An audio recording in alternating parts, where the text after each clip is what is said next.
Native American families have always supported each other in times of crisis. Family and friends of Jackie's arrived at the Puyallup Tribal Administration Building located on Portland Avenue. They came to support Jackie's family and share good memories of her life.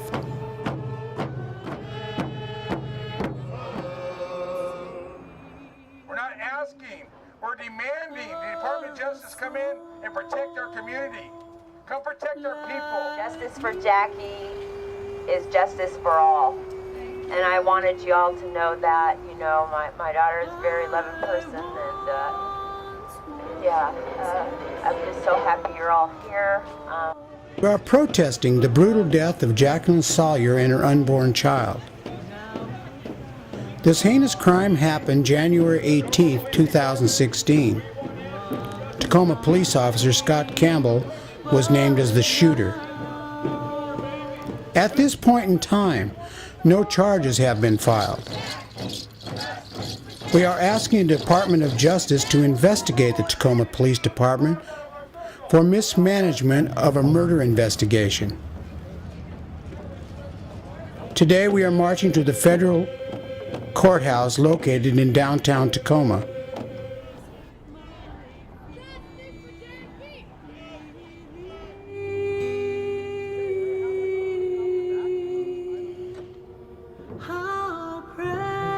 It is not the first time Indian people have had to take to the streets to have their voices heard. Our message to DOJ is that women are sacred and Native lives matter. Far too often, the very people who we look to for safety are the ones who are killing young people.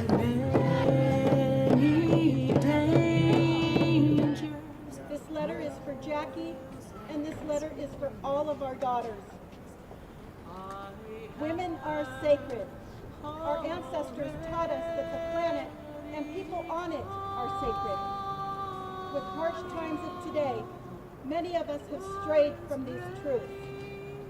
The good news is we can learn to reactivate that ancient knowing buried deep within us. You know, we have a treaty, and our treaty tells us, put down your guns. The United States government will protect you. Thank you so much for being here and hearing us and saying things and singing songs. It's beautiful. Chester's done an outstanding job here. That you all have tried wants the local governments to know that justice for Jackie goes beyond the mother losing her daughter who was pregnant and was shot by a Tacoma police officer. That this is an issue that not only affects the immediate family, it affects our tribal family. It is time for all of us to stand up and demand that our current Justice Department take responsibility for their actions.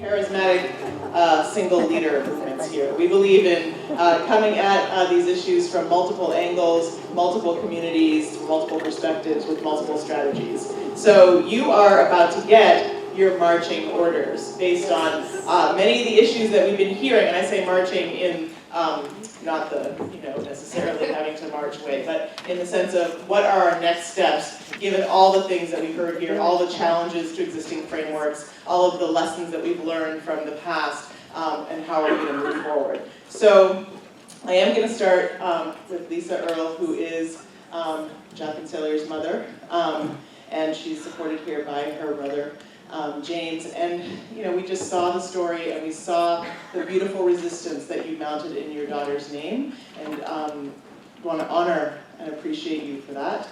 And hear a little bit from you about how in that process you built relationships with other community groups that were fighting police violence, and also the work that you did with other tribes. to sort of build that resistance. So we'll start there, Lisa Earl. Thank you. Thank you for having us here. I'm Jacqueline Sellers' mother of Justice for Jackie. Jacqueline was murdered on January 28th. They said it had a different date. I believe they said the 18th. We were brought into this circle that no family wants to be a part of. She was in a domestic violence situation, my daughter, and I tried to reach out to the police, and they just seemed to ignore the situation. This man had threatened my daughter with my life, kept her away from her family. So the police, they called me on January 3rd looking for Jacqueline to find this man who threatened our family and kept my daughter away from her family. And then when I got the call on the morning of January 28th, and in unbelief, it just started. They didn't know who they shot. They shot my baby. And I would move heaven and earth to have my baby back. And little did I know that I had so much support that when we did our first initial march, and thankful that our nation, our Puyallup tribal nation and our tribal council supported us, supported my Jackie, supported my family, that it was going to be quite a journey, and it's still a journey. We started off, as you saw, down at the headquarters in Tacoma of the Federal Bureau there, where I met some other women of color that had lost their children to police violence. And they held me. None of us had a direction to go. We were in shock. I was in shock, So we kind of just collected ourselves together in my place of work. I'm a director of a youth community center. And along with my tribal council, my brother James, my cousin Chester, who, we vowed to do something, that something must be done.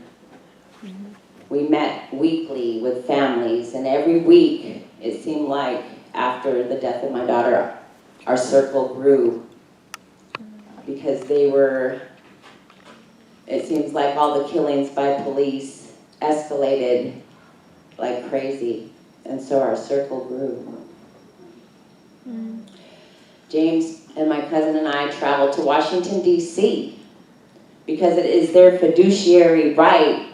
It's ours. It's their responsibility to protect our Native people, our Indigenous peoples. And they wanted us to investigate ourselves, to do the investigation for them.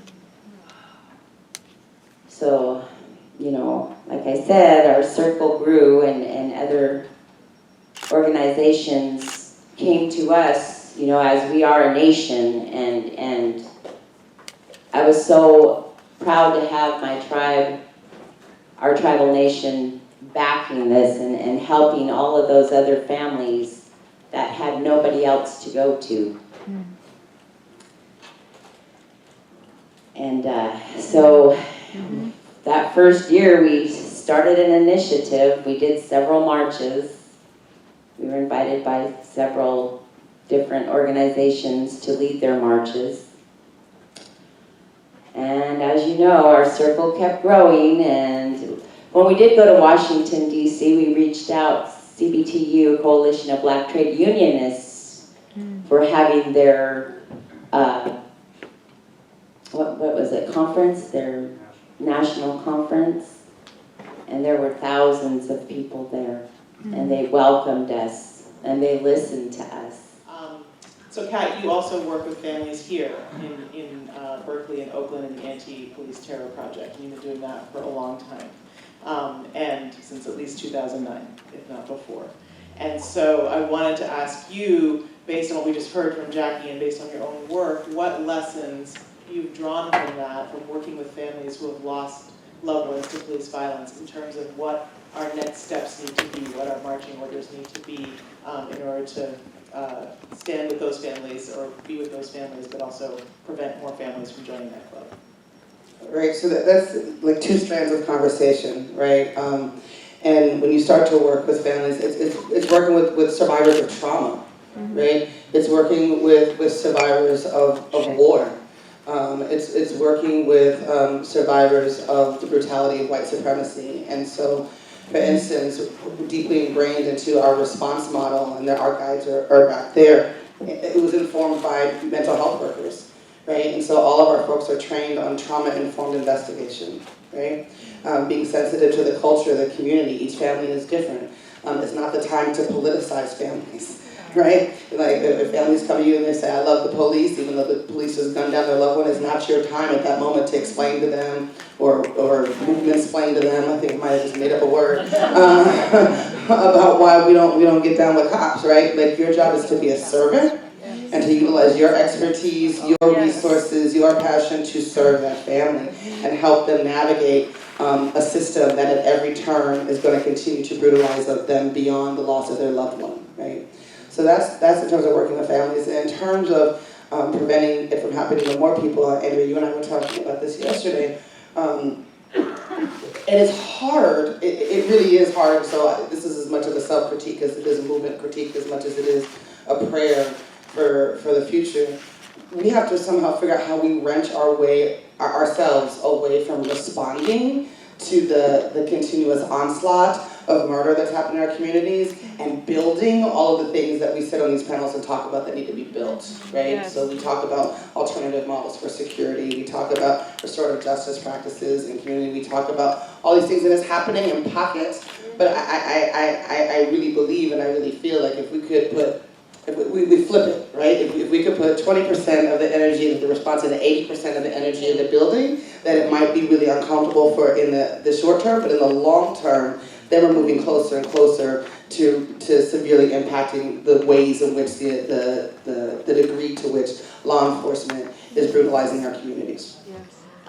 All the way from Black Lives Matter LA and many other formations just 200 miles south. I wanted to call you by your Twitter handle because that's how I know you. Dr. Melina. It's your Oakland name.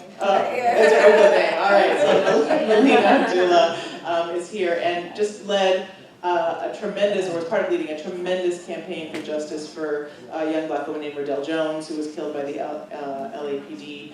And based on that campaign, which shut down the LAPD headquarters for months. It was City Hall. City Hall, sorry. All right, so tell us about how you shut down City Hall for 54 days in Riddell's name, and then what that taught you about the sustainability of those campaigns and how that speaks to what Kat and Lisa were just saying.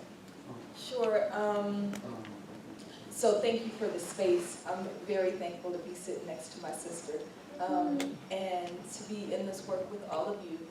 I think about a year into Black Lives Matter, we recognized that the work that we were doing, we thought it was social justice, racial justice work, we thought it was work to dismantle, to do abolition work around policing, but about a year in we also recognized that this is a spiritual movement and that we have to engage in ways that are right, that feel right to us, right? And feel right to the families, and that the spirits of those whose bodies have been stolen are all up in this work, right? Yes. So I don't know your daughter, but as you were speaking, I felt your daughter, right?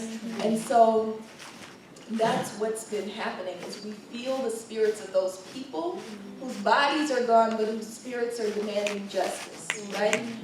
And so when the Los Angeles Police Commission, which is supposed to be the civilian oversight body for LAPD, ruled that the murder of mother of two, Riddell Jones, who was accused of stealing $80 from a pharmacy. The pharmacist who said that she stole the money said he wasn't scared, he just gave her the money so she would go away. She's 4'10" tall, right?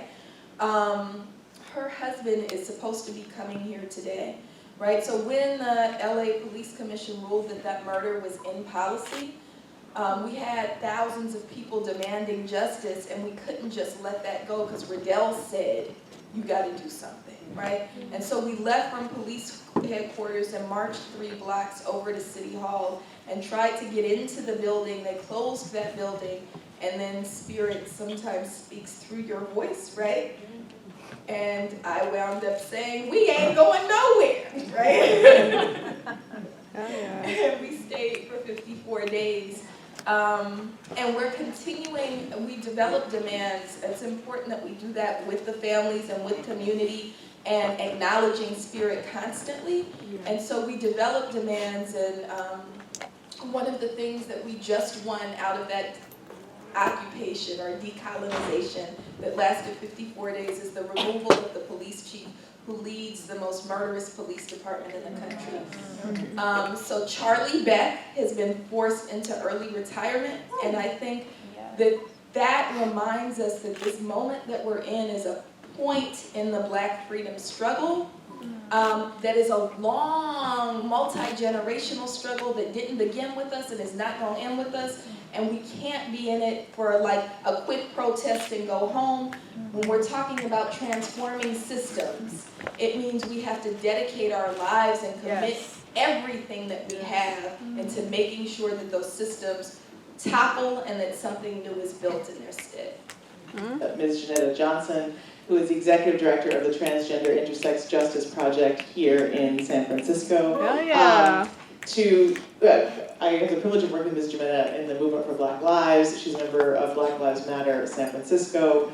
And I passed to you because I was thinking about not only Black trans women like Kayla Moore who have been killed by the police or Kiwi Herring, but also just the spirits of all the Black trans women that you carry with you every single day when you are demanding that we build those alternate structures and have the conversations we need to have in order to make sure that there is safety for Black trans women. What are our marching orders to make that real? Everything about me, my spirit, my soul, and I've been putting a lot of time and energy into building. I think the most important thing that we could do for Black trans women is to build, and we're actually working on a couple of projects. One is a restaurant management training program, and the other one is a transitional housing thing, and it's just like, what we're trying to do is we're trying to create space so when trans folks come out of jails and prisons, they can get involved in the work and do the work. We're creating paid positions for trans women to come out and have better opportunities so we can build our community in that way, because I don't think there's enough of us fighting, because it's very difficult when you look at the news and you see everything is being taken away from you by the president, and it's just like the only thing that I think of is build, build, build. And on this particular thing that I'm working on, it's just like I really call in the spirit of my trans mother, Miss Major, because I'm experiencing a lot of experiences, meeting with developers, meeting with, trying to get connected with architects and different things. Some things I don't know anything about, but part of it has made me feel very lonely and isolated and trying to work this stuff out. And but you know, I think of my sisters who's passed, who's been a part of TGIJP, Miss Bobby Jean Baker, which part of that vision is the restaurant management training program and our reentry services program that we provide for transgender women coming out of jails and prisons. And I just want to create these opportunities and spaces and places so I can have all my sisters close to me and near me and try to do the best that we can to create as much safety as we possibly can within a community where we can all feel a better sense of safety. We're one of the organizations that just like worked on very first ever transgender cultural district, which is a part of the Tenderloin, like from Eddie and Jones and Taylor down to 6th and Howard. And we're looking to build this district, a safe place so Black trans women of color can feel safe, have ownership, and build, because until we begin to build, I don't think anybody's gonna really respect us, and we need to create our own. And we need a lot of support from community, and I don't feel like I'm getting my needs met right now, so I'm just putting it out there. But in this moment right this second? Yeah. Is there something that you need? Do you need more? Oh, I'm just saying, and okay.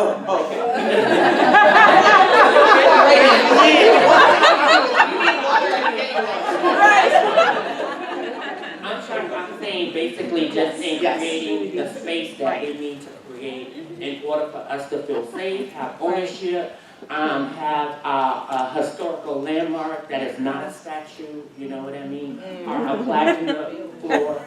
We need buildings, we need safe places to be and feel comfortable. Yes. Thank you. Because Ola is also about building safe spaces for Black trans migrants, which in this moment, if we're talking about all the ways in which Black trans folks are facing violence from the state and in communities as migrants, there's a whole other dimension. So tell us what we need to do to support that work. Sure. Thank you so much for this opportunity, and it's amazing to be here with all of you, to be here with this amazing panel. So I just feel really honored. Thank you.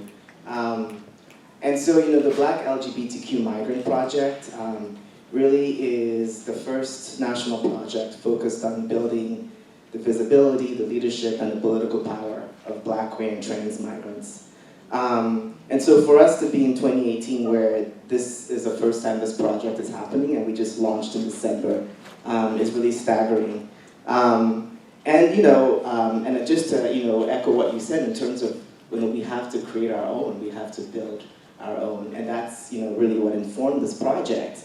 It comes from my experience, my own personal experience as a Black, queer, and trans, a proud Black, queer, and trans Nigerian person who's been surviving in exile here in the U.S. for 26 years. For much of those years, I was undocumented and relied on community, Black community to survive. So much love to all my co-conspirators who made it possible for me to be here, to not be deported, to be here with y'all to share this gospel in the sense of we really need to think about this moment that we're in from a global perspective. Yeah. There is nowhere on this earth that's safe for Black people. Yes. Mm-hmm. There is absolutely nowhere that is safe for Black people.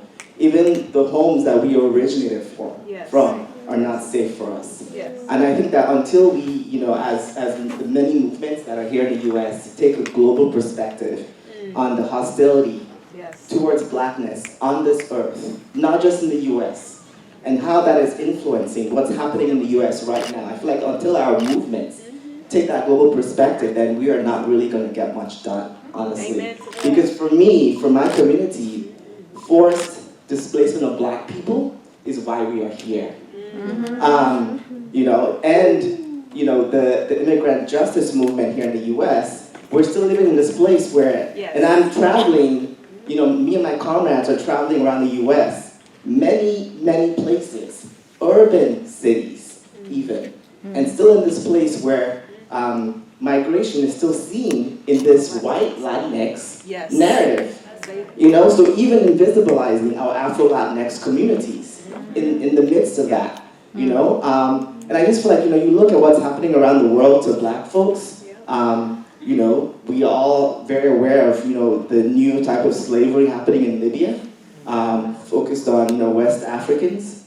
We are all aware of all the many, many, many Black people who die crossing the Mediterranean because they have no choice but to escape because of capitalism, because of U.S. imperialism. Let's be real about where that problem comes from, right?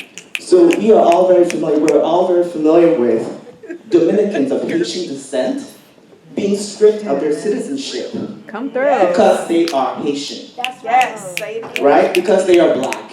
Even though when you look at the shade, the skin color, there is very little difference. right? In our skin tone, but this is what white supremacy is doing, right? In Israel, you have African immigrants are being told they have to leave, or they will be imprisoned. Many of them are already being imprisoned, right? Many Ethiopians and Somalis are already imprisoned, right? In Israel.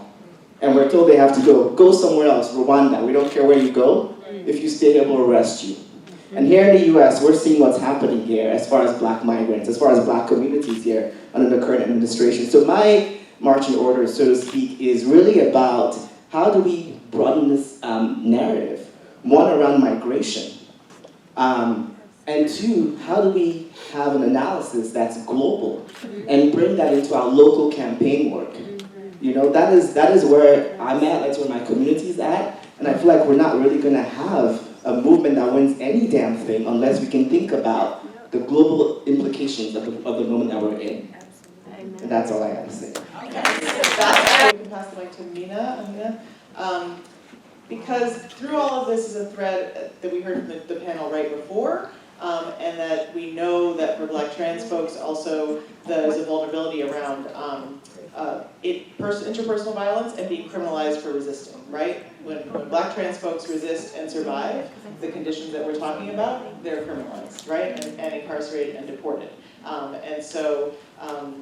that's a place where Survived and Punished has built some really beautiful connections around shared experiences between cis and trans black folks around criminalization of survival. So I'm wondering if you could share with us from that place, that work, where you think we need to go. Okay, so, well, first I would like to also shed light and bring out of the shadows the fact that being incarcerated in prison, women and trans folks also experience police violence. Yes. No, it's not as blatant as a gunshot wound, but as far as if an officer knows that someone is suffering from depression and actually giving them the razor that they need to slice their wrist, or turning a blind eye when a person is tying a noose to the ceiling to hang themselves, and not, or a woman or a trans person in a domestic violence relationship and the CO knowing about it, but leaving them in the room together so that one can beat the other to death. So I want to also bring that community and that population into the fold as well, because as I sit here and I listen and I hear a lot about the communities out here in civil society, but not really much about the communities, the forgotten communities, the invisible communities that's located out in the deserts where a lot of our sisters and brothers are being housed in cages.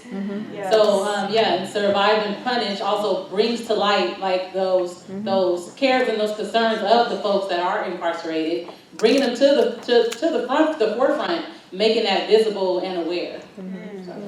I feel like this is really important. Rhode Island did this as well in the previous panel, that even though our conversations about policing tend to stop at arraignment, and then there seems to be another conversation about prison violence, that the continuum between the two is a wall that we need to break down in our organizing. So I hear that loud and clear. There's also a continuum between supposed helping institutions and policing like schools, where, particularly in this moment, there's a call for an even more invasion of schools with policing post-Parkland, and Connie was someone who's been fighting that for a very long time in many different forms. So tell us about how we can stop the spread into helping institutions supposedly. Just to kind of highlight what that means, to kind of explain it a little bit, when we say that schools are, when we give an example of helping institutions, right? We imagine that schools are these safe spaces. There's this kind of rhetoric around school to prison, thus we keep all the people out of prison by keeping them in school. Right. It's a very kind of false dichotomy, right? Which is a great introduction. And the way that we know this is because our young people, and then our older people who were once young, are telling us this is the truth. They are telling us that they're being held kind of captive in the schools. Number one, because if you leave the school, it's a fine. Right. Hello. You may not even want to be in that classroom with a teacher you know is very racist towards you. Yes, literally. You know it, right? You also know it when you don't want to be in a classroom with a teacher who you know has been harassing. There's sexual harassment, there's that energy, that intuition. When I was a kid, I cut class so often from 3 teachers who 10 years later had all these records around sexual harassment and abuse with girls. I was like, that's why. But we're forced to go into these institutions, and then our parents get into trouble if they either help the kids or their children, or they ask, you know, like, what are you doing to my kids, right? So in my research, what I found, and when I say my research, it's actually always in collaboration with the younger people. Always, right? People look at me and they're just like, oh, she's credible. But I'm only using my degrees. I'm only using the ability to code switch. I'm only using these platforms to actually say, this is what they're saying, why don't we hear them, right? Because they actually know what's really happening. They're the ones who collect the data. So in essence, if we go back to kind of like what it means to what data has to do with anything, everything is data. Everything is data. Everything has the potential to be taken inventory. Your book, so much good data. We charge genocide, exceptional data. That's data. Data that this place is effed up. Data that white supremacy exists. Data that anti-blackness is real. Data that genocide is real. Data. Everything is data. You just collect it, wrap it up, and call it data. Yes. Right? And then you use the appropriate framework to analyze it. And you're like, oh yeah, that's called intersectionality. Right? Which is true. But it's like, oh yeah, that's called something, right? So I think the point is, the other thing is, the reason why I think collecting data, or rather telling the story or hearing the story, is actually very liberating. I'm sorry. At the forefront of my mind is so much mental health illness everywhere. Personally, and then in the stories that I collect and the people who talk to me. And they share their stories of so much emotional and mental health instability. And I don't say that colloquially. I mean, shit is fucked up here and in here. It just doesn't make sense, right? I know something is racist. What's happening, right? So there's always value in collecting stories and letting people tell their stories. And you honestly listening to these stories. That's the second thing. The third marching order is for folks to team up. Co-conspirators, teamwork makes the dream work. Your chapters, we need to team up. Doing it alone? Yeah, for real. Just when you said she needed help, when she said, I'm not getting what I need, and you were like, I'm on it. What is it, water, something? Team up. Right. Thank you. Because you were talking about a couple things there. One, sexual abuse of young people, and how we respond to that in ways that don't push people into other systems that perpetrate further sexual abuse and are criminalizing, which is something that Mia's working on. And then also Mia is working on how you team up to respond to that. So Mia Mingus is with the Bay Area Transformative Justice Collective, and also with many other formations. I want to ask you about the second round. So for this one, I'm asking about that. I'm like, how long do you have, Andrea? Hi, well, how are you? 3 minutes. All right, so I just want to echo, like, it's such an honor to be part of this panel, and second, everything that everybody has said. I'm like, I don't have anything else to say. But one thing that I will say when I think about marching orders is I do work around transformative justice responses to child sexual abuse. And so we're trying to figure out how can we respond to child sexual abuse in ways that don't leverage the cops, leverage prisons, the court systems, ICE, the foster care system, et cetera, et cetera, et cetera. And I feel like for right now, what I would push for is for people to build alternatives. For people to, resistance is absolutely important. And though we need folks who are starting to build alternatives right where you are. Right. You don't have to be part of a formal group. I mean, that would be amazing, but you can also talk to the people in your everyday lives, because we're also not trying to replicate direct service models either. We have to figure out and expand our imagination so that we can do both at the same time, because the resistance work is absolutely important. And then, you know, I think about schools. If we have if we have a child who's getting sexually abused, and when I say child, I mean anybody under 18 who's getting sexually abused at school, if we have a principal who's sexually abusing students, for example, yes, we will need a TJ response, but we might need organizers who can run a campaign simultaneously, side by side, to pressure the school if they're trying to protect the principal, right? To pressure them to do the right thing, or even to move them to join, be part of a community accountability process. So I would say, think about what are the alternatives that you want to build. How do you keep yourself safe already? How do your friends keep themselves safe? How do you talk to people in your everyday lives? Because a lot of us who do this work, we can get on a panel and write a dissertation or shit and talk about, like, break down shit for days. But if you ask us to have a conversation with our aunt, with our cousin, with people that we live with, right, we have a harder time doing that. And I think that it's important to remember that we're not just fighting for our lives in the streets or folks in schools, but also in our homes. Yes. That we're not even safe with our people. What does community mean when we say that word? What do we mean? Because a lot of survivors have the most traumatic stories from their communities. When they didn't call the cops, or they didn't turn to the state, because oftentimes they couldn't, and they were just as equally, if not more, traumatized by what happened to them when they came out or disclosed about the violence that happened to them in their community. So I would say that is one. And I would say also, as we think about this, to just keep expanding our imaginations around it. Resistance is not enough. It's not enough just to shut down prisons. It's not enough just to have nicer police officers. Yeah. How do we actually think about, like, if we're going to really divest from these systems, then we have to build it. And I feel like echoing what you were saying, what I always say is, if a mother with 3 kids comes to us and our group wants to, and she has child sexual abuse is happening to one of her children, and oftentimes, remember, Youth on Youth CSA, child sexual abuse, not community supported agriculture. Youth on Youth CSA is like 40 to 60% of child sexual abuse. So oftentimes, when CSA is happening in families, it's happening between siblings or between family members. So what I'm saying is that we don't shame them. If she's like, the only option I have is to call the cops, we're not going to shame her for that choice. If we don't want people to call the cops, then we have to build those alternatives. It's on us. So if we don't want people to use prisons, then get to fucking work. Because right now, what do we have to respond to sexual violence and domestic violence in our communities that won't make people more dangerous, right? Put them in more dangerous situations. That's it. Thank you.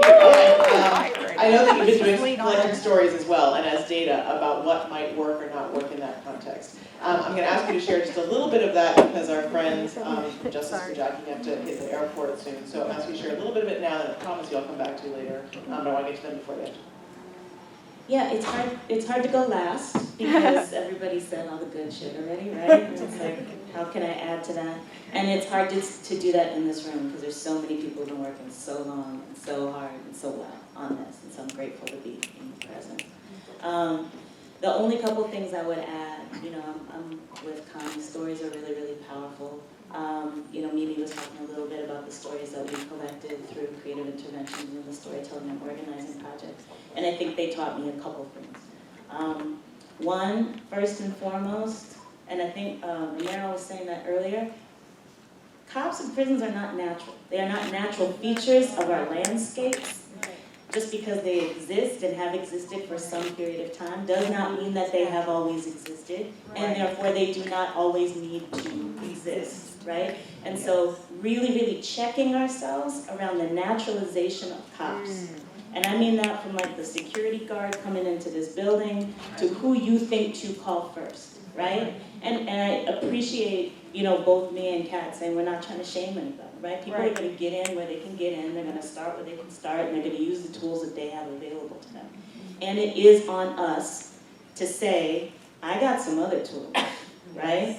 Not just like, here's 911 and that's all you get, but here's some other stuff that you could try instead, right? And to be encouraging in the mode of doing that, so that if they don't want to take that tool the first time, they still feel like they can come back to you another time and you can offer that tool again, and you can offer that tool again, you can offer that tool again. Because the main tool that we get is the cops.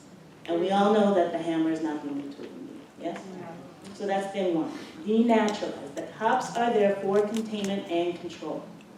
And we are fools if we believe any any serve, any bullshit that they feed us, because the job is to contain and control. Yes. That's what the job is. So they are being accountable when they try to kill us. They are being accountable when they try to push us down. They're trying to be accountable when they push us out of our neighborhoods. They are being accountable to the job they were hired to do. Yes. So when we argue for police accountability, what we are arguing for is more death, is more pain, is more destruction. So we need to denaturalize that. And that's a long thing. So that's the second thing, is that this is a protracted struggle. And by that, I mean, we're not thinking funding years, we're not thinking months, we are thinking decades and generations, right?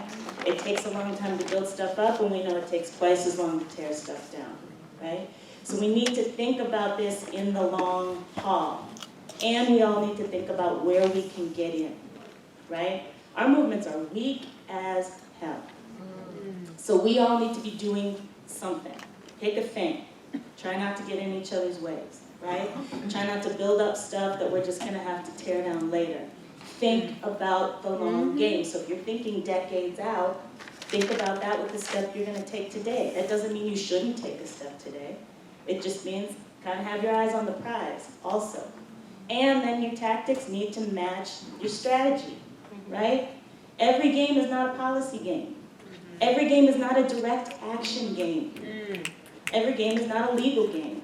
So we can, protest until the day is long, but if that's not connected to some strategy to actually shift power, not just be disruptive, not just get attention on our thing, but actually shift power, then we are doing ourselves a disservice, and we're using a lot of energy that we could focus a lot better.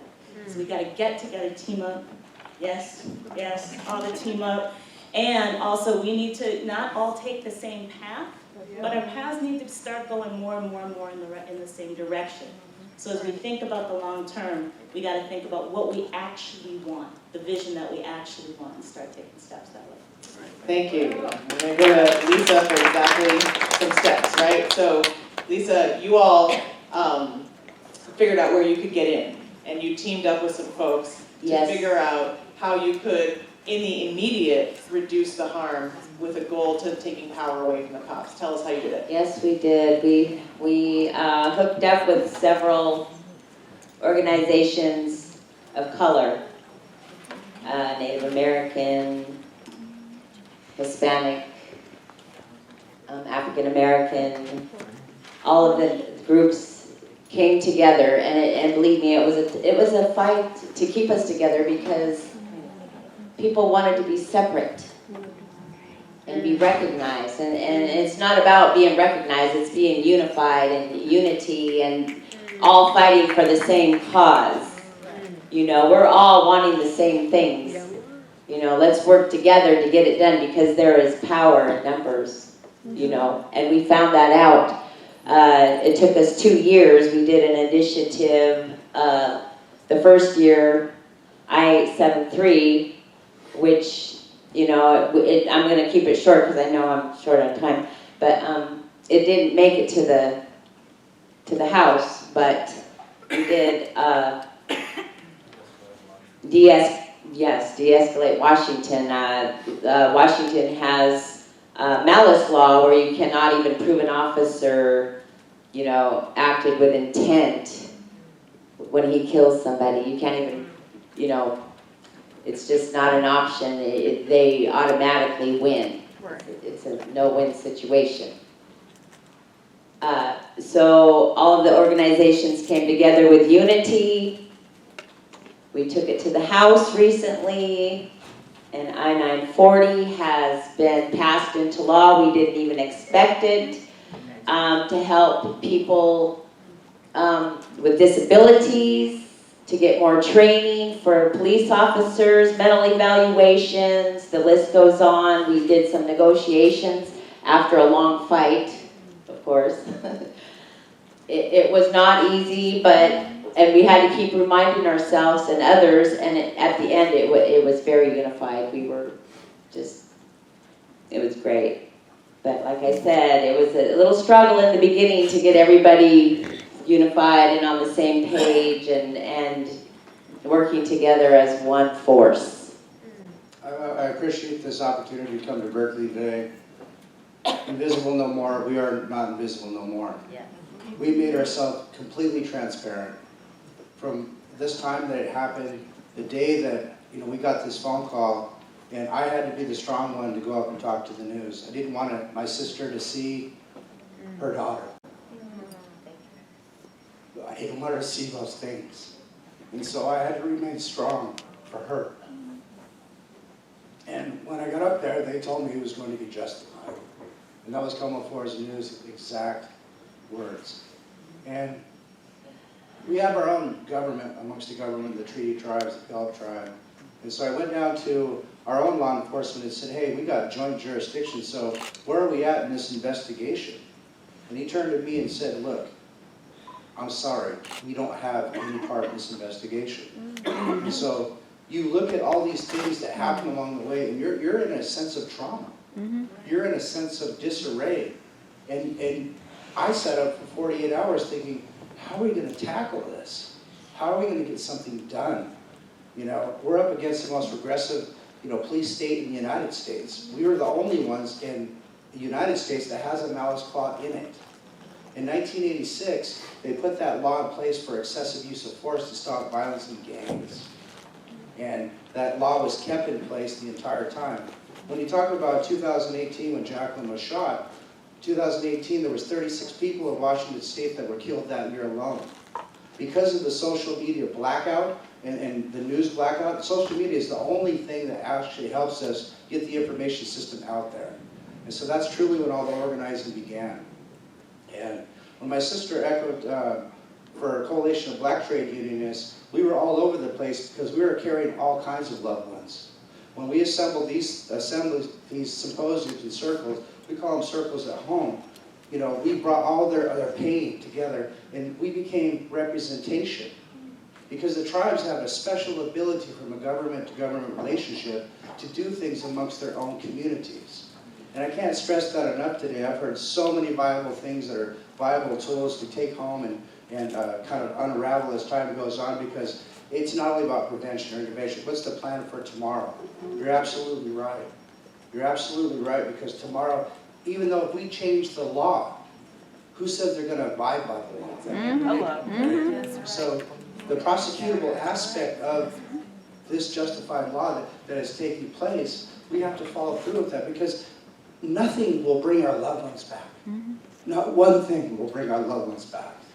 But we can prevent and bring those numbers down. From 36 to 44 in 2018. There was even more the following year in Washington State.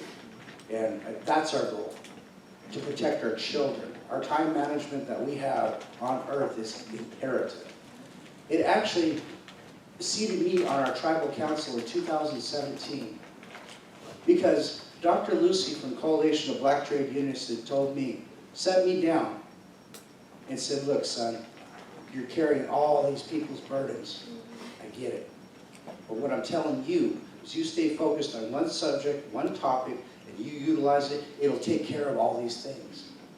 And I said, thank you, Dr. Lucy. I really appreciate that. Another thing that I took from CBTU in that very first resolution that was passed, it says you've got to get to tables. If you want to change the dexterity of your society amongst you live, you have to get the people at the tables that are making the decisions at those tables. And that's important. And that's what got me to the table, because I have a way to fight today. Because we're not your average people. We have lobbyists, we have lawyers, we have tribes, we have a treaty. We can fight. And we become hope for all the people in our communities. And on the 31st of this month, we're going to celebrate Initiative I-940.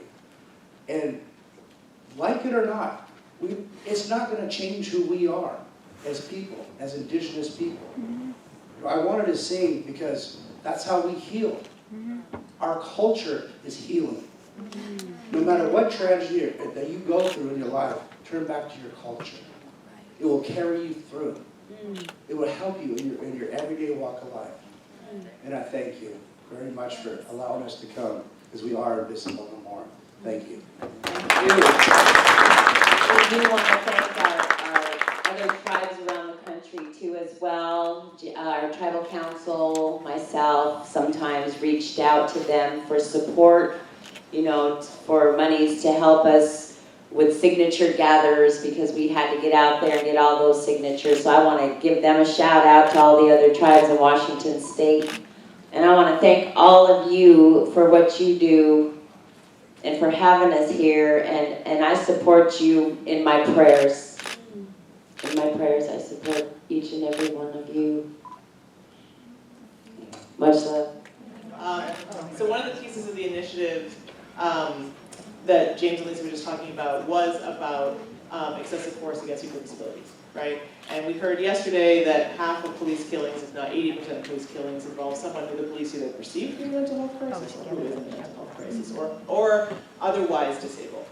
And so if we could just find a way of dealing with that, we hear half of the police killings, right? And you and I talked a lot during, and I'm so grateful to you for this, during writing Invisible No More, about making sure that our alternate responses aren't reproducing carceral violence of the medical industrial complex on disabled bodies, right? And I've heard people say it's handcuffs or haldol and both feel the same to me, right? And so I'm wondering if you would share with us from a disability justice perspective and sharing with us the difference between disability rights and justice, how we can move forward, and now you can stretch out for a little longer than 2 minutes.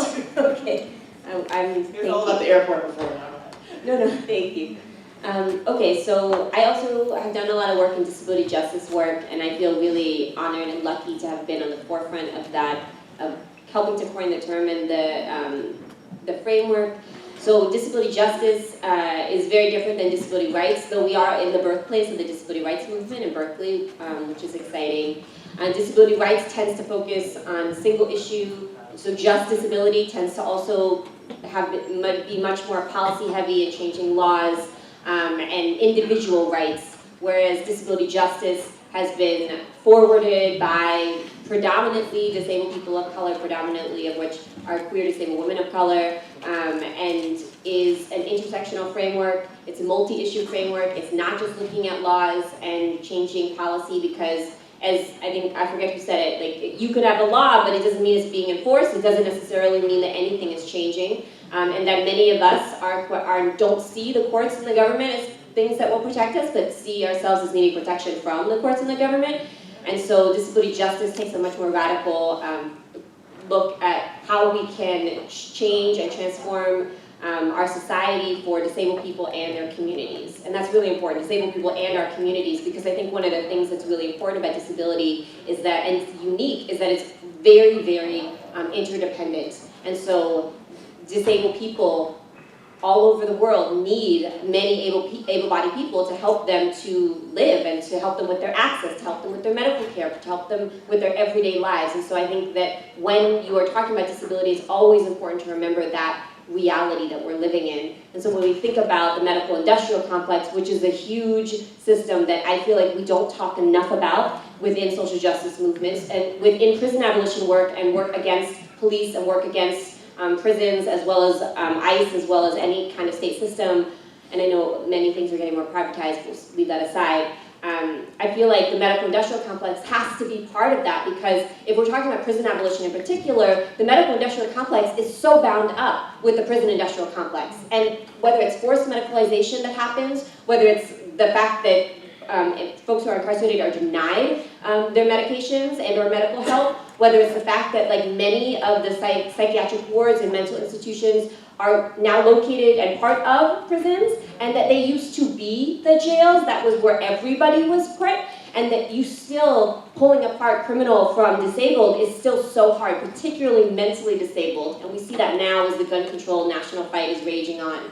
So when we think about what alternatives to the MIC, the medical industrial complex, look like, I think about it very similar to the prison industrial complex, that prisons have been this thing that I think, as Rachel was talking about, that we have internalized that we need, and right, that internalizes this natural thing, and I think the medical industrial complex is very similar, right, that we have internalized that. And so how do we create alternatives to the medical industrial complex that help people to not be as dependent on that, and that don't replicate the prison industrial complex literally, because they're so bound up in each other. And when you have the largest psychiatric ward used to be located inside of a jail, inside of a prison in LA, So anyways, I think that part of what we're talking about was much more complicated than one roundtable can get to, but for me, I feel like it has to be grounded in community solutions and community responses. And similarly, we have to embed this into our transformative justice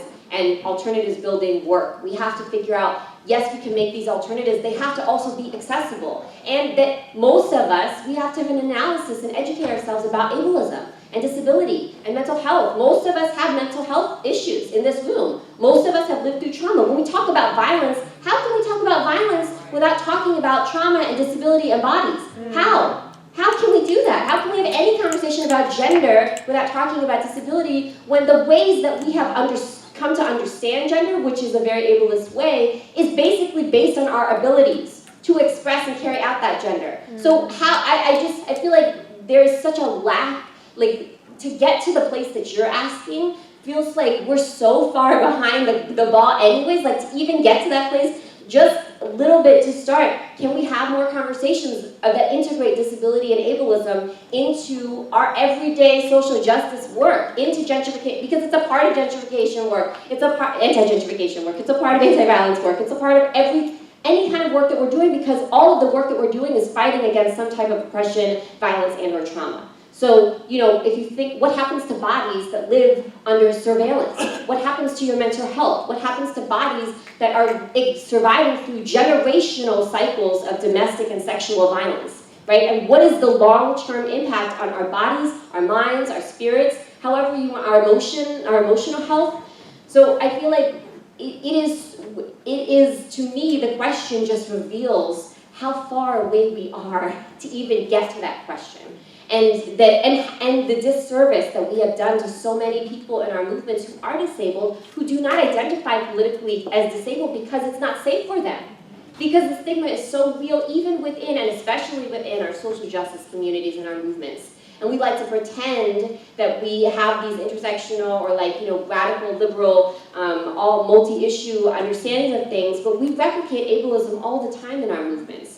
Even as there are so many disabled people, especially disabled people of color in our movements, and disabled people of color, by the way, are one of the largest oppressed groups on the planet, and yet we continue to be left out of so many movements, especially here in the US and as well as globally. So I feel like when I think about what alternatives to the medical industrial complex look like, what alternatives to incarceration and alternatives to police violence and police brutality towards people with disabilities and or people who are seen as having or perceived as having disabilities. Because if we think about the history of people of color, Indigenous folks, Black folks, people of color in this country, that many of us are presumed to be disabled just by being people of color, just by being Indigenous, just by being Black folks, that's real. That the racialized understanding of us is that we're less smart, we're less capable, or we're overly capable, right? And we're only machines that are able to do all of this labor. So I would just start there.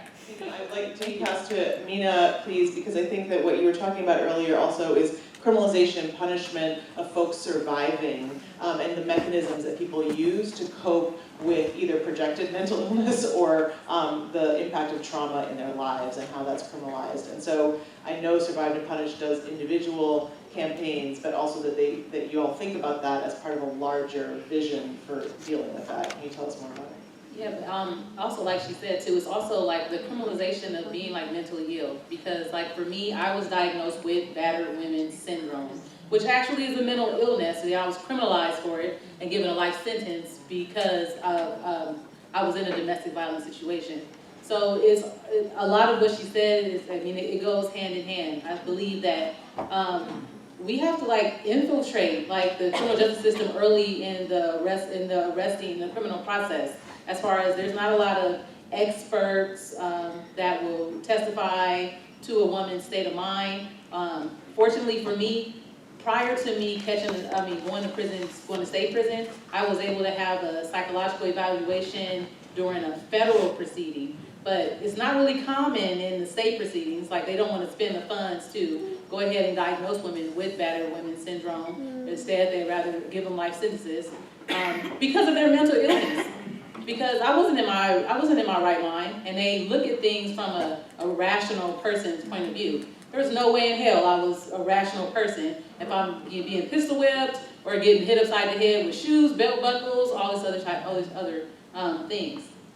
But definitely infiltrating the criminal justice system and like getting advocates and organizers into the prisons and jails, teaching groups. It took me a while to open up and admit that I had been victimized because the shame and the secrecy was so heavy, and that's still prevalent for a lot of women today. So also speaking on it, or getting women that have been through it to speak about their experiences, and I have noticed that gives other women and trans folks the opportunity to speak up and say, hey, I'm not alone. This person has been through it too. So when they speak up, advocacy groups like Surviving Planet CWP are more able to help them with their campaigns or their defense strategies and things like that.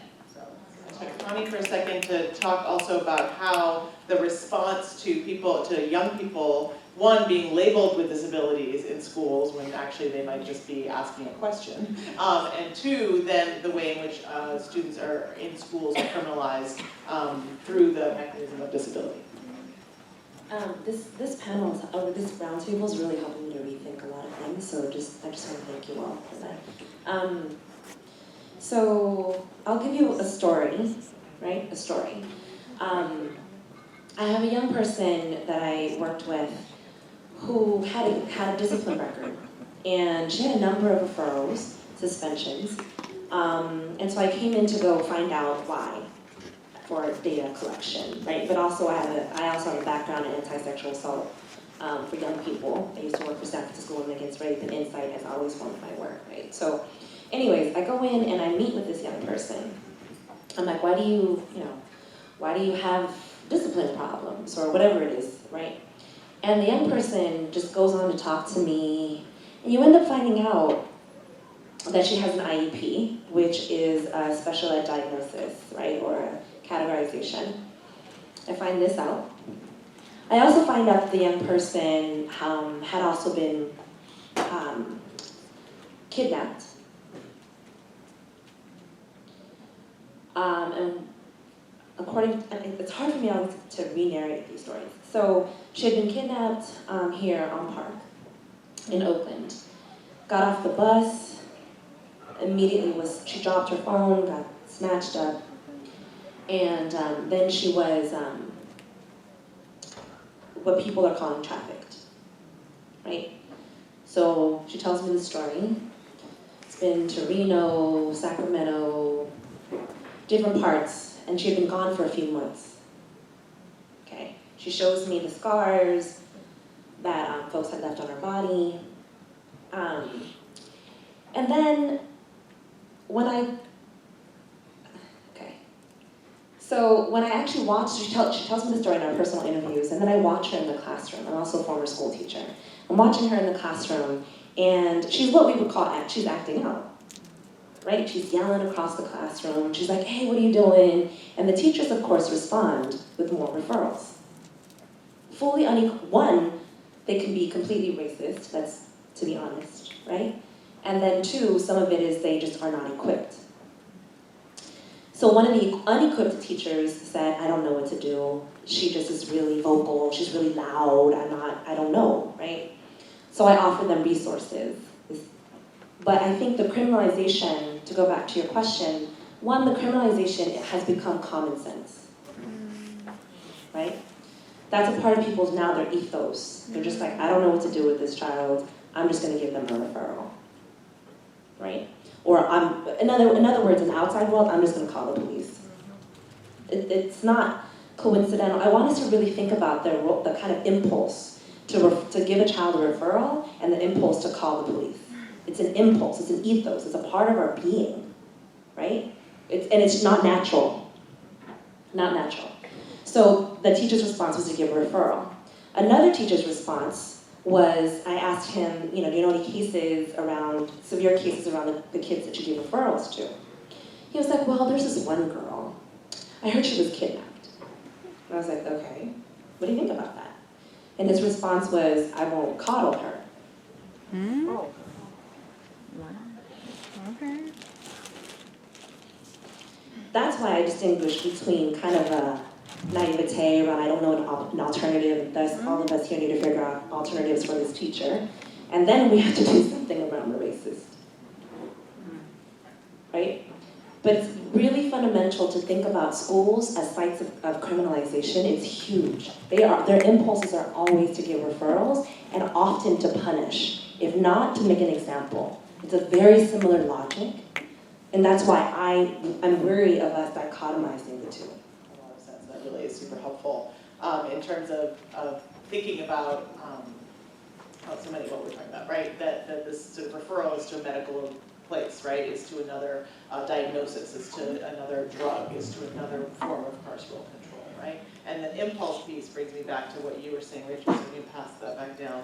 About like really just denormalizing this. So among many other things, Rachel Herzing is a Soros Justice Fellow, and her fellowship focused on building community capacity to respond to people in mental health crisis in ways that didn't involve referring either to social workers or the police, but to really drawing on our own communities in ways that Ms. Janetta was talking about. So can you tell us more about how that worked out right here in Oakland? Yeah, I mean, the project was not just for mental health. It was kind of just like, what could we do if we didn't call 911, period, right? And so it was a conversation about like, why are people calling 911? Because the cops tell us that people call 911 because of murder and because of, like there's chaos in the streets and our lives are all in jeopardy, and people are calling the cops on their neighbors because they're loud. Right? I mean, that's mainly why people are calling the cops, or somebody broke into their car, or, stuff like that. So part of it was like, what is this tool supposed to do? And one of the things, just to tell a little bit of backstory that I think is actually really instructive, is that one of the reasons that I started thinking about that project out of a long history of doing, so-called alternatives work, was that we had, years ago now, somebody here will remember what year it was, I can't remember. We had this kind of cavalcade of police chiefs, and then we also had William Bratton come to town and was offered to us as kind of the remedy for all of our stuff, and Oaklanders were like, well, hell no, thank you very much. We've seen New York, we've seen LA, we know what happens when he comes to town. We didn't win that fight, but we won some really substantial reductions in what he was able to do. But during the time that they were trying to sell him to us, I went to a series of town halls around Oakland where the consultant they had hired, who he was the subcontractor for, kept telling Oakland residents all over the town, y'all abuse 911. You cannot expect, he said two things that really stuck with me. You cannot expect that when you call the cops, somebody's going to come, right? And second, he said, Oaklanders are police resistant, right? And I was like, well, hell to the yes on both of those, right? Like, you should not have an expectation that the cop comes and your problem is solved. And, yes, we have a very deep resistant history to law enforcement here that is still current and is still important, right? But what we did find is that if people took like a hot second, not in crisis, right? And this is like one of the things we also know from the anti-violence movement is you got to build stuff when you're not in crisis, because when you're in crisis, your idea of what's possible constricts, right? Your idea of kind of your horizons become very narrow, and that's real, right? And nobody can judge you for that because you're fight or flight, right? Mode. Which makes it incumbent on us when we are not in crisis to be thinking about how to prepare ourselves, right? And the level of preparation that we need, not just to prepare like a safety plan, which we should all do, right? We should do that. We should know where we're going to go if crime comes to us. Not just kind of, and this is Mimi Kim all over, right? Like, who are your first 3 calls, right? And commit those to your memory because you might not have a phone, and my brain doesn't hold phone numbers anymore, so it's like, that's some work, right? But like, who am I gonna call? If something goes down, like, who's gonna come? So that I don't have to call the cops, right? So it's just kind of doing some of this retraining, but also talking to neighbors, and it's also talking to neighbors about, do you know what you have right in front of you? Because a lot of people are like, I didn't know what else to do, or I didn't have another choice, right? Did you know you really didn't have another choice, or you didn't have any other options? And it turns out when you ask people who's in their neighborhood, do you know what's going on, they didn't. And some of these things were really, really simple. Like, let's have a conversation about, do you know who lives even just right here, right now? And that changes, right? And Oakland's like a deep gentrified place, and so our communities are transient. But in some places, people do know, right? And often, the neighborhoods that call the cops most frequently are the most stable, and they actually know their people, right? So that's a point of intervention in a place that we might not want to, it's not most effective necessarily, but they are the people who make the most calls. So how can we get them to do fewer calls, right? And it turns out, like, yeah, my neighbor's an EMT, or that person's around all day, so if something goes down with my granny, that person actually could come over, and now I know their phone number, right? So we did some of that. We did some, like, assessment of the resources that they had, and thinking expansively about what those resources are, right? And how they could build those up where they are. And then we did that for organizations. What is your no-call policy, right? How do you develop a no-call policy? And how do you make it so you can? And you don't feel like, well, I just got to do that on principle, but if shit goes down, like, I'm still going to hit the panic button because I haven't integrated that into the logic of how my organization runs, right? So we did that kind of organizational scale, neighborhood scale. I want to make one point, though, before I close, which is, spent a lot of time, a lot of years, thinking about building up alternatives to policing and imprisonment, in part because I think seeing those, understanding those, sharing those, helps to kind of chip away at this really, really durable sense that we don't have alternatives, or that alternatives are just risky, or that trying something different is going to put us all in peril, right? At the same time, recently, I've become really, really concerned about us ceding all of our shit to laying the state off the hook, is how I guess maybe how I want to say it, right? It's not up to me to build community safety with you, right? That's part of what should be the logic of how I relate to you as a human being. But also there are responsibilities on the part of the state, right? I don't think having a law enforcement agent take care of shit is the response I would pick, but I do want access to safe and affordable housing. I do want access to quality education. I do want access to mental and physical health care. And I want the state to have a role in playing those. I don't want my neighbors to have to, like, look out for me in an earthquake. I don't want my neighbors to have to, like, deal with every crisis that might come up, and I don't think we should be responsible for doing that. So I think part of what I'm really interested in, and part of what I'm excited about, some of the campaigns around, like, Invest and Divest, and some of the stuff that's been happening around policing in particular, is to put some pressure back on the state, right? To say, we deserve healthy, well lives. You have a role to play in that, and we want to say over how that happens, right? And my say is, like, I personally, and this is maybe not for everybody in this room, but it's like, personally, I don't want a cop coming into my world ever. I want something else. But I want to have a say over that. But I also don't want to have to be the one that patrols my neighborhood because there's nothing else available to me, when I know that there are resources to create actual community safety. So much of what Rachel just said just made me think of conversations that we've had around both how Black trans women have to keep each other safe without the police, because when they show up, it never goes well. It always goes badly, right? And so we can learn a lot from the strategies that Black trans women are employing, and also learn how we can better support them. And at the same time, what Rachel was saying is true, which is that we're letting the state off the hook for an epidemic of violence against Black trans people, right? And that we need to put back on them demands that would reduce that. So, yeah, what are your thoughts on both of those things? I think, even for me as a Black executive director of a nonprofit organization that works with trans women coming out of jails and prison and formerly incarcerated trans people, I feel like there's a lot of pressure on me to keep my community safe and to create venues that will create safety within our communities, because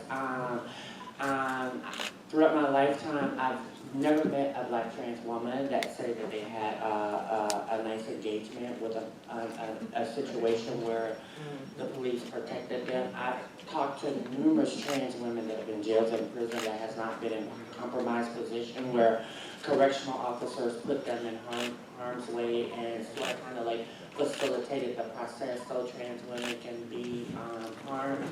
And I am focusing all my energy on creating this restaurant management training program and just creating opportunities for trans people to really, really build something. And just, I want to make sure that people take us serious. Sometimes I don't think people really take us serious, you know, like, and particularly when we talk about needs for Black trans women, I don't think people really, really take us serious that we need our own homes. Like, we don't need an apartment, we need our own homes, you know. It's just like, I am struggling to buy my own home. I want my own home. And I don't see any reason why I should not have that. And, you know, the world and society say that we shouldn't have that, but, you know, in a lot of places. But it's just like, I think the whole process of us taking ourselves serious and doing the best that we can to build these things so we can have these things and so we can put these things together brick by brick to make sure that, you know, we have the ownership we need. It's just like Black trans women have no stake, no real stake in this city and county. Black trans women don't have restaurant, you know, we don't own any businesses, you know what I'm saying? And that makes me feel like we're just a joke and we should always live off the scraps. And, you know, and it's just like, how do we change that? And it's not so much as that narrative or that language, but that thing that, and we know it's all systemic. And it's just a lot of work trying to push through that. And I don't know how to get there, but I know that we're gonna get there. And I think about Miss Major, and I know that when I very first met Miss Major in 1997, I just moved to San Francisco. There was a building next door, like there was this nonprofit organization and there was a building next door and it was empty, and Miss Major kept saying, we need space for Black trans women, we need place for trans women to go, we need space, we need space. And they kept telling her they were gonna rent it, they never rented it. So one day she bought someone in and took a damn sledgehammer and just bust the damn door, bust a hole in the wall, and we went in there and started cleaning up and painting, and you know, that was our space. And to also knowing the vision that Miss Major had around opening up this retreat center, sort of kind of like a Highlander for, particularly for Black trans women, and also for us to have this historical place, this historical land that we can always have the opportunity to do that. And to see like, it's like 25, she worked so hard to create that, and it's like 25 years later, after she allegedly retired, she started this whole beautiful thing. So it's just a matter of us like building what we need and create the safe space that we would want to live in. Thank you, and if you can pass down to Kat, and demanding what we need to do it from the state, right? We have to take a sledgehammer to it to get what we need from the state, and to recognize the many ways that we're doing it for each other already, because that's what TGIJP does, right? Trans women come out of prison, there are people waiting to bring them in to make sure that to keep each other safe, right? In whatever way they can, with whatever sharing of information, material, and resources that you have, and then making sure that there's more resources and it's not coming out of your heart and soul and the meager resources of the community. So Kat, what you said earlier, your work with families has taught you that 20% of the time we should be reacting and 80% of the time we should be building alternatives. So give us some very specific things you want us to be doing with our 80% of our time.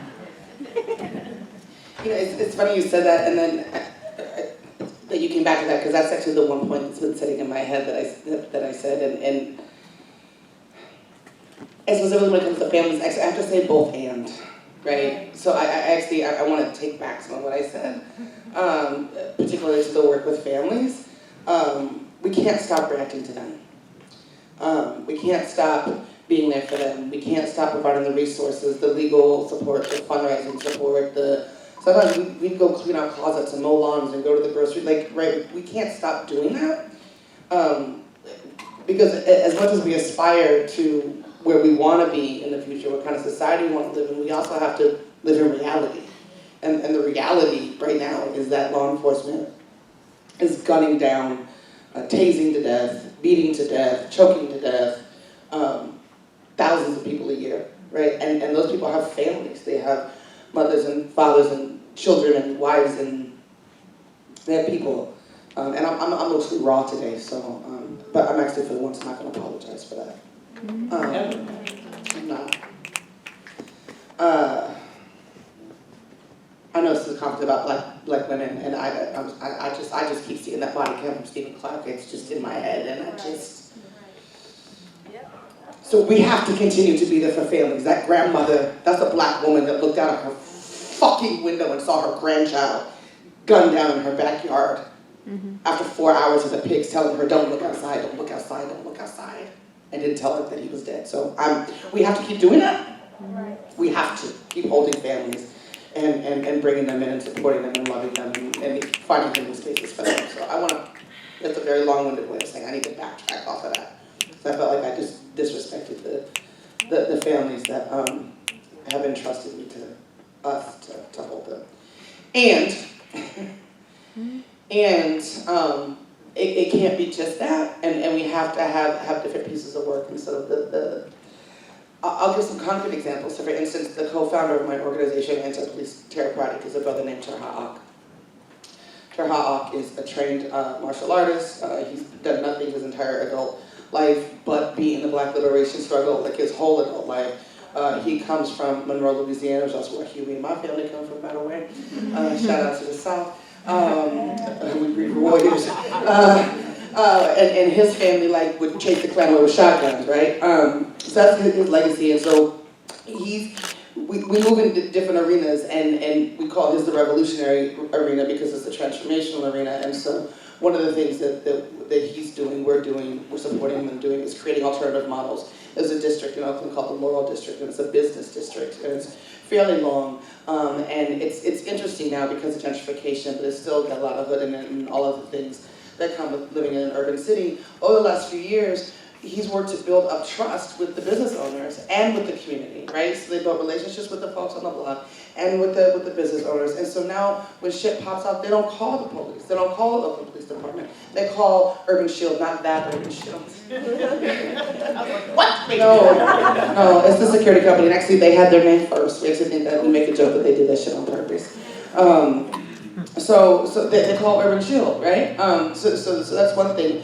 Actually building your own community security teams. To Rachel's point, I have and I call it a privilege, right? We have to figure out how everybody has that privilege. I actually do know who the hell I'm gonna call when shit goes down. I can't remember that I had someone breaking up my house to turn the gas on. I know who it was. I didn't call OPD. I called Terha and Che, right? I have that. I've taken the time to build those networks for myself. And I have the luxury of that. So we've got to think about what is the need that we have.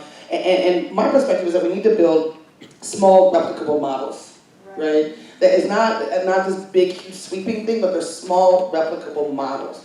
So, and then learn from them, because we're not going to get them right. How do we, there's lots of smart researchers. I'm not a researcher, I'm an actress, activist, and sometimes they let me on the radio, and that's about it.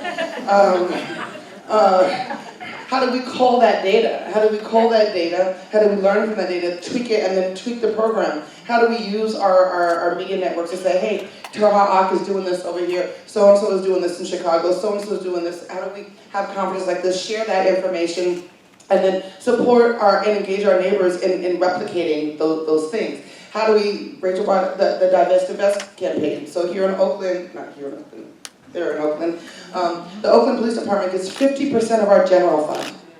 The general fund that is supposed to be going to fucking potholes. You know how many hundreds of dollars I spent changing my goddamn tire because we have potholes in the city? Now that seems like a small thing, but I also have the privilege of having a job with a regular paycheck.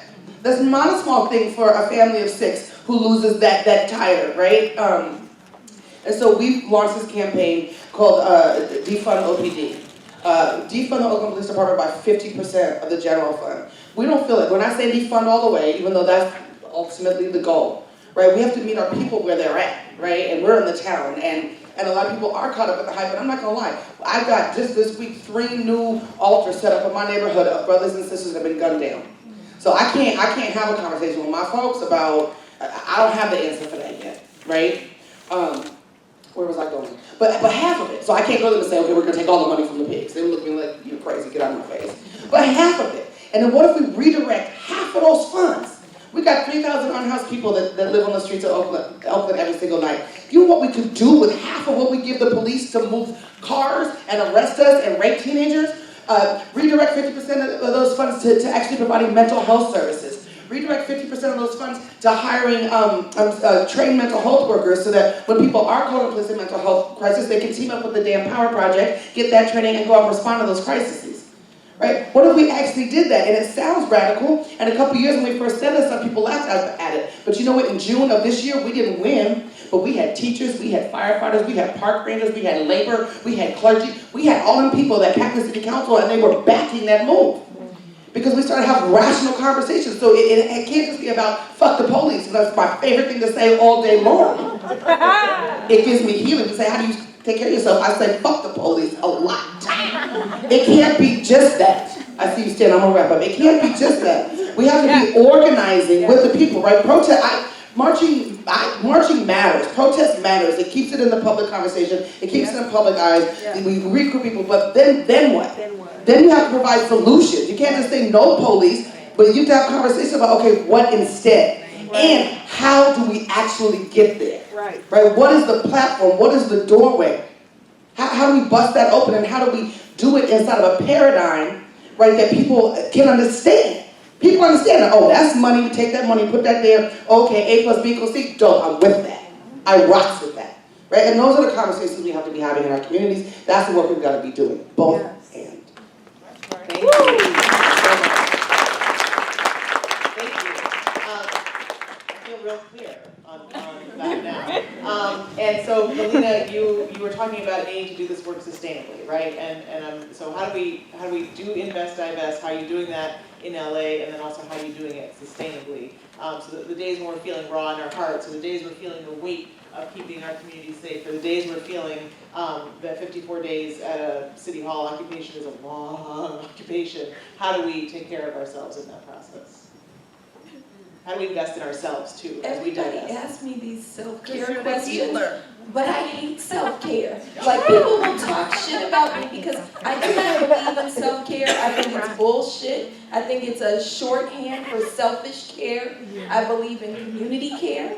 I do not believe in self-care. I think it's, there's two problems with self-care. One is selfish, right? That people going, I need some me time, and then all the time, what winds up happening is they push the work off on the few of us who are doing it because they didn't have time, because they needed to go to the damn party or get their nails done or whatever, right?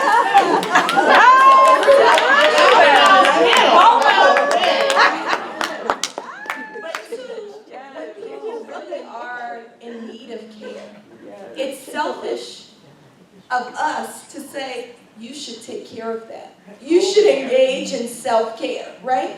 No, we need to be caring for our community. So, I'm not going to talk too much about selfish care. No, sustainable organizing. What I believe creates sustainable movements, right? How we organize for the long haul is one I would love if this were not just a 2-hour panel, but I'd like, it would be great, because I don't really want to talk. I really kind of want to sit in a room with y'all for like 2 days, right? And just build it together, right? Like, figure out how to build it together. So space to do that is really, really important.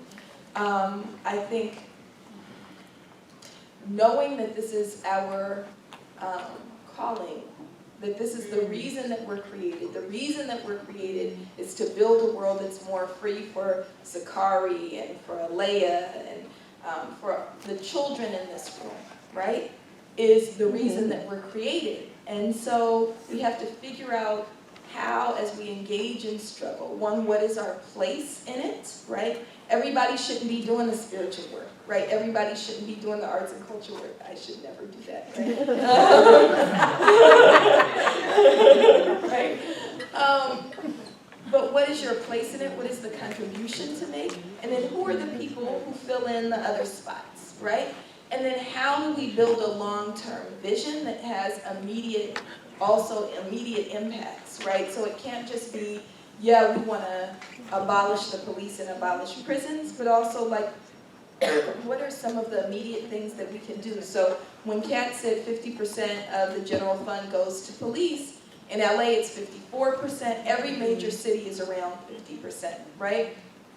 Some immediate things that we can do is say, well, immediately, let's confine police to what they're supposedly created to do. Police don't need to be no damn basketball coaches in parks, right? They don't need to be responding to school situations, right? We need people who are trained to work with kids doing that, not your ass with a gun, right? And so, like, having some immediate stuff that we can win, but also having a long-term vision, and then,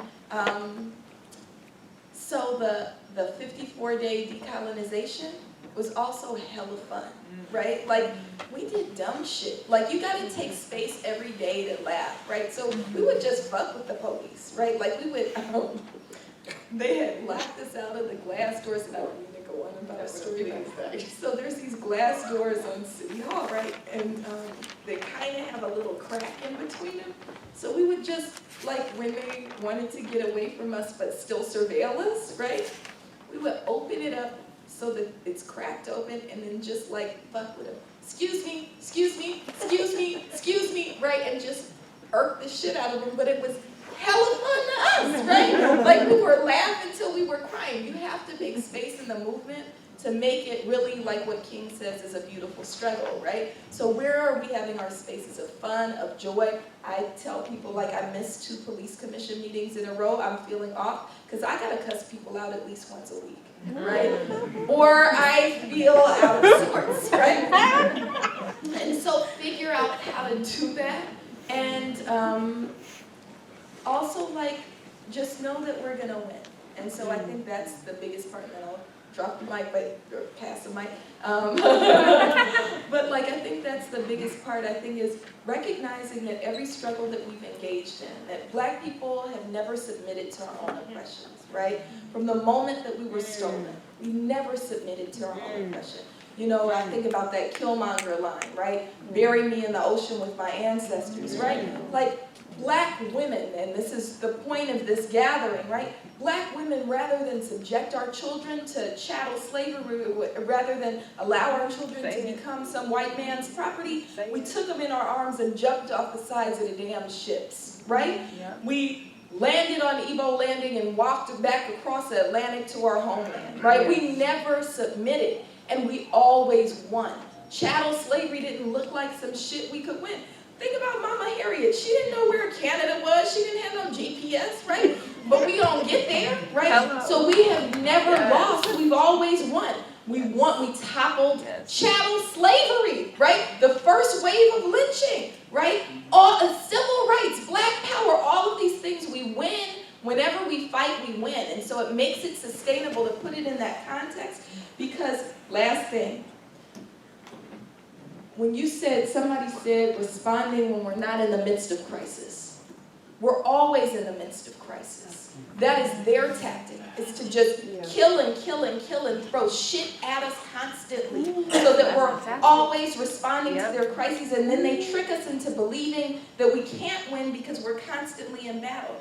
We have to take moments to recenter ourselves and know truth.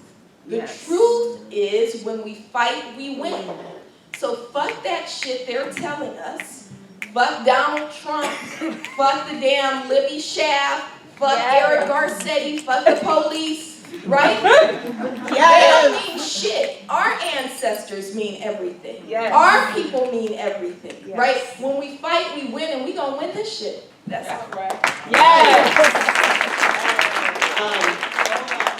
You're taking us global. So that reminds me of the mandate that Mary Hooks and Southerners on New Ground and Black Lives Matter Atlanta give us, which is to avenge the suffering of our ancestors and to earn the respect of future generations, many of whom are in this room. I'm here to earn the respect of the little girls in this room, and to be transformed in the process. And so, and I think many of us on this panel here are part of the movement for Black Lives, so we're trying to live that mandate every day. Can I say one quick thing, because I just want to lift up who's here. Yes. This is Sakari and D'Artagnan and Marcus. And this is the family of Riddell Jones.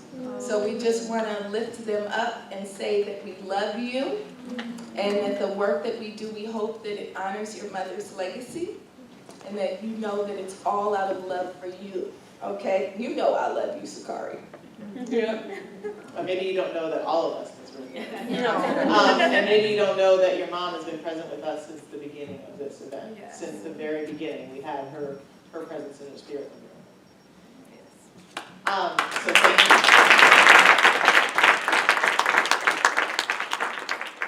So Ola, so last night we heard from Robin Maynard that one, Canada wasn't all it was cracked up to be when people ran there, and as part of that, and if you want to find out more about that, there's a book back there called Policing Black Lives, State Violence in Canada from Slavery to the Present. And secondly, she had a similar charge to us, which is that we need, well, she was talking about Turtle Island, right? And about confronting anti-blackness on Turtle Island and finding spaces of solidarity, even though it's manifesting in different ways. I was both inspired by your vision of challenging global anti-blackness and was like, I'm with you, I'm there, and overwhelmed a little bit at the same time too, right? Because I don't know how you divest from global anti-blackness and militarism. So help me out. Well, help me out too. No, maybe I want to. Little help. Yeah, no, I'm actually a little nervous, just like, responding to this question, because I feel like what I'm about to say may be controversial, but I just want to, first talk to my black comrades in the room. In terms of, this thing that I first noticed when I came to the States almost 30 years ago, and I think it still exists today, even though, it's changing. And I'm talking about the separation between African American and black migrant communities. This shit needs to stop. It's well overdue. It's way overdue that this divide stop. Yes. And it's a divide that both communities contribute to. Yes. And I know that, I don't want to generalize, because even saying African American and black migrants, those are not. I mean, I feel like there's so many black folks that fit in between those terms, identities, categories, right? So it's not a set, static thing. But in terms of thinking about black folks who have been here for generations, who have fought to make this country the place where people like me can come and seek asylum in all its complexities and stay here and be able to survive here. So black folks who have been here for generations and black folks who weren't born here. That divide is still deep. And I feel like, talking about anti-blackness, I want to start there, because I want to start from this very basic place of dialogue. Black Alliance for Just Immigration, which, is an organization, it's been around for a long time actually, but in this moment, it's really taking up a particular prominence around bringing together, African American and black migrant communities towards, this fight around criminalization in many contexts, right? But just thinking about Baji, thinking about Priority Africa Network, which is an organization that's based here. So both of these organizations host diasporic dialogues in different spaces. And it sounds very simple, right? But it really is about really an intentional space that's really about healing this divide. That's really about creating understanding around a number of things, shared experiences, identities, shared experiences, in terms of living in this current police state, and what it means for us. So I just want to start there, as black folks in this moment, it really behooves us, any space that we are in, that we are really cognizant of, what is the representation of black migrants in this space?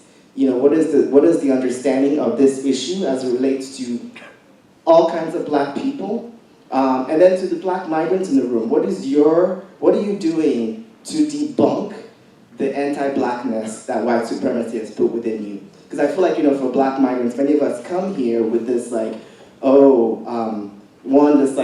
false idea of, the land of milk and honey. That narrative is still strong, y'all, outside of the US. Even though it has a much more malicious undertone to it now, but there's still a certain idea of like America being the land of the free compared to many places, which we know is not true. But many of us come here, right, with that narrative in mind. So I just think that, creating spaces where, Black migrants, African Americans, we dialogue, and for Black migrants to question the anti-Blackness that we come here with, question that fear that we come here with, the fear around, African American folks, and also for Black migrants to really do the work to understand the history of Black struggle here in the U.S. So I think that, for these communities, there's work that we all have to do to heal that divide, but we are being called even more so to heal that divide now. Because there's such commonality, even in this topic of criminalization. I would love for us to really collapse, the criminal justice and migrant justice work, because there's just such overlap. Most of the Black folks who are deported, they're deported because because of a criminal conviction, right? So racial profiling leads to, eventually being pushed out of the U.S., right?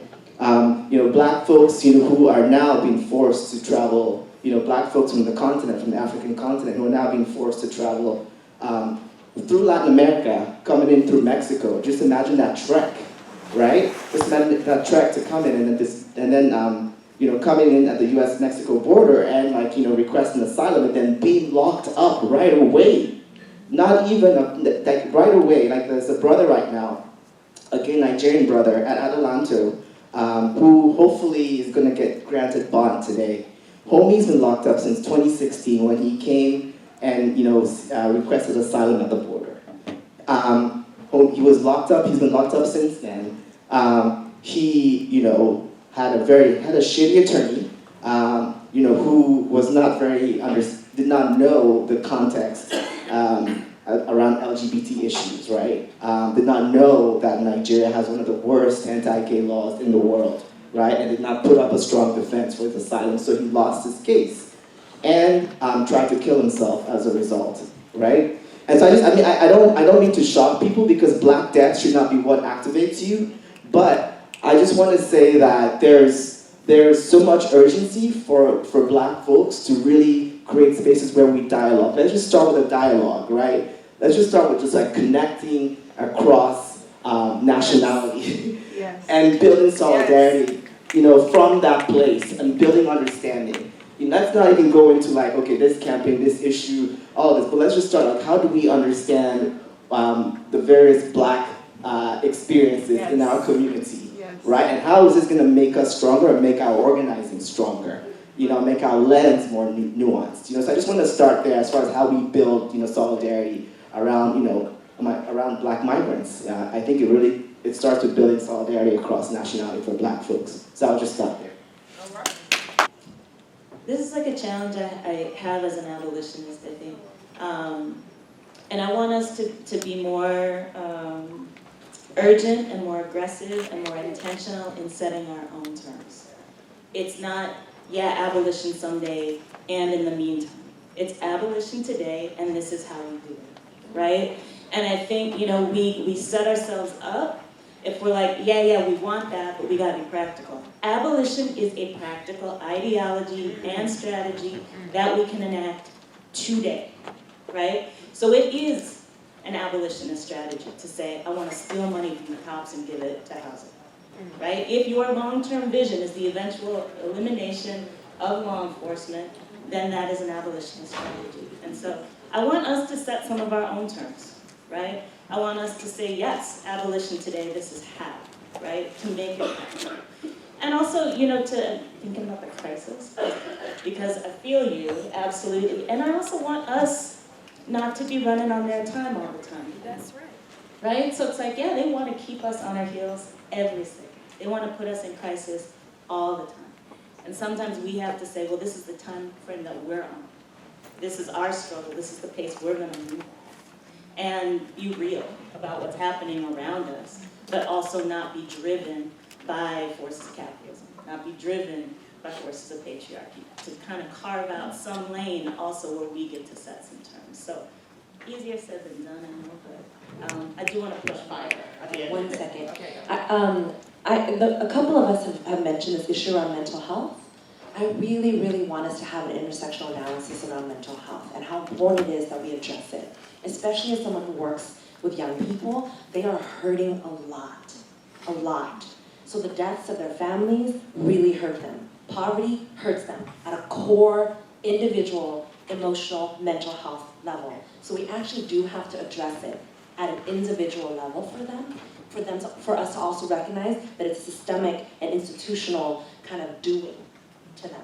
But I can't emphasize it enough. No matter what policy stuff we do, our young people are down. So we need to have an intersectional, a layered response to all of it, including our own responses for ourselves.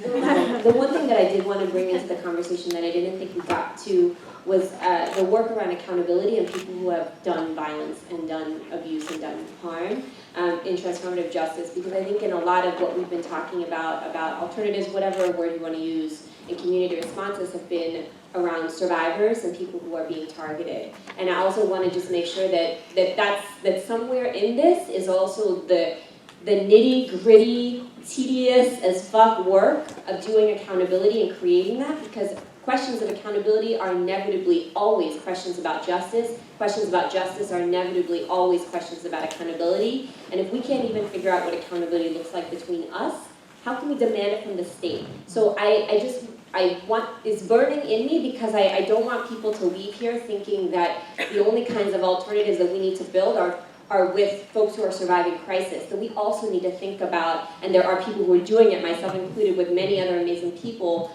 what does it look like to actually transform harmful and violent behaviors? And that's something I hear you talk about, Ms. Janetta, in terms of needing to sit down with cisgender black men who are harming trans black women, that is where the work needs to happen in order to prevent the violence. That's actually a perfect segue into what I'm burning to say, and what I try to say every time I speak now is I spend a lot of time in the hood. I mean, the hood, right? I spend a lot of time east of 73rd. I spend a lot of, for folks, people love to say there's no black people left in Oakland, which, first of all, can we stop speaking that into existence, and second of all, go east of 73rd, and there we are. They don't talk like we've been talking on this panel. They don't use these kind of words. They may not, a lot of our folks, I don't want to say us and them, our folks, a lot of our folks don't, if we're not building a movement that is inclusive of the people that we say that we're fucking fighting for, then everything we're on the stage saying is bullshit. Period. Yes. I don't care if it's what we believe or what we value or how we whatever. If we're not talking about the vast majority of our folks, right, that don't have the luxury of being woke, because be clear that being woke in certain degrees is a privilege. Hello. If that's not who we're working with, and that's not who we're empowering to take leadership, and that's not whose framework we're building into the spaces, then I struggle sometimes with what we're doing. Yep. And that's critique, self-critique, movement critique.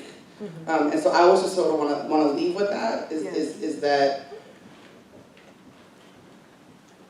I see a lot on social media the condemnation of non-woke black folks in some really ugly ways. And I worry about that because we can't win without all of us. You feel me? We can't win without all of us. And I mean, that's people that don't use the words we want them to use, people that use the raw, so that's what I mean, what I'm saying is like a good segue. We have to meet the people where they're at, not say, well, now that you got me where we want you to be, you're welcome to come into the conversation and into the rooms. And I think we have to do a better job of having our folk, you know, the D-boys on the corner sitting on these panels. Let them talk to you about what community safety needs to look like. Let the D-boys who are actually getting hemmed up and beat down and shot at talk to you about what community safety needs to look like. Let them be at the forefront of designing our community safety systems. So that was my thing. Thank you. Yes. A perfect charge to go out into our communities and do what we've been talking about here for a day and a half. So I just want everyone to please just give a huge round of applause to this resistance roundtable.